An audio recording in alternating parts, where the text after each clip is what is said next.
Dans le parc du Cinquantenaire, à quelques minutes du départ, les coureurs s'étirent, s'échauffent, jaugent leur forme et se fixent des objectifs crédibles. Première fois, première expérience, on va essayer de terminer.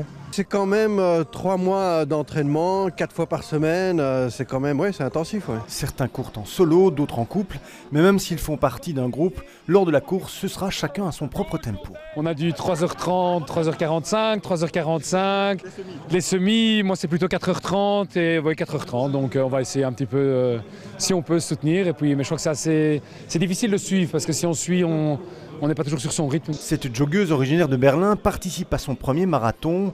En s'inscrivant à celui de Bruxelles, elle sait qu'elle n'a pas choisi le parcours le plus facile. Bruxelles, c'est vraiment difficile et comparé aussi avec Berlin. Donc là, j'ai aussi entendu que c'est beaucoup plus plat et tout ça.